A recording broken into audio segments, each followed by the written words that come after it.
السلام علیکم رحمۃ اللہ وبرکاتہ۔ رب اشرح لی صدری ویسر لی امری واحلل عقدۃ من لسانی یفقہوا قولی۔ اعوذ باللہ من الشیطان الرجیم، بسم اللہ الرحمن الرحیم۔ آج کی حدیث نمبر ہے عن أبي هريرة قال قال رسول الله صلى الله عليه وسلم من لم يشكر الناس لم يشكر الله۔ جس نے احسان کرنے والے بندہ کا شکریہ ادا نہیں کیا اس نے اللہ کا بھی شکریہ ادا نہیں کیا۔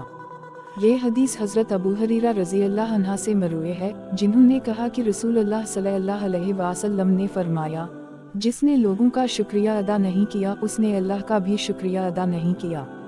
یہ حدیث ہمیں شکرگزاری کی اہمیت اور اس کی جامعیت کے بارے میں بتاتی ہے۔ اس حدیث سے چند نکات اخذ کیے جا سکتے ہیں۔ انسانوں کا شکریہ۔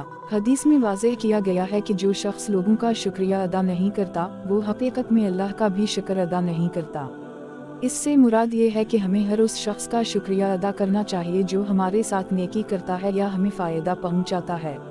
اللہ کا شکر ادا کرنے کے لیے ضروری ہے کہ ہم اس کے بندوں کا بھی شکریہ ادا کریں۔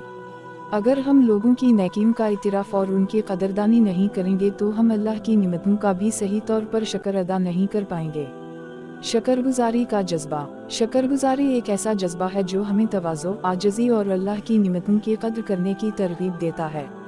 جب ہم لوگوں کا شکریہ ادا کرتے ہیں تو یہ دراصل اللہ کی نعمتوں کا شکر بھی ہوتا ہے، کیونکہ وہی ہے جو ان لوگوں کو ہمارے لیے سبب بناتا ہے۔ معاشرتی ہم آہنگی۔ اس حدیث کی روشنی میں شکرگزاری سے معاشرتی ہم آہنگی اور محبت بڑھتی ہے۔ جب ہم ایک دوسرے کے احسانات کو سراہتے ہیں اور ان کا شکریہ ادا کرتے ہیں تو اس سے معاشرے میں محبت اور اعتماد کی فضا قائم ہوتی ہے۔ مختصرا یہ کہ یہ حدیث ہمیں یہ سبق دیتی ہے کہ شکرگزاری نہ صرف اللہ کی طرف سے پسندیدہ عمل ہے بلکہ یہ انسانی معاشرت میں بھی اہم کردار ادا کرتی ہے۔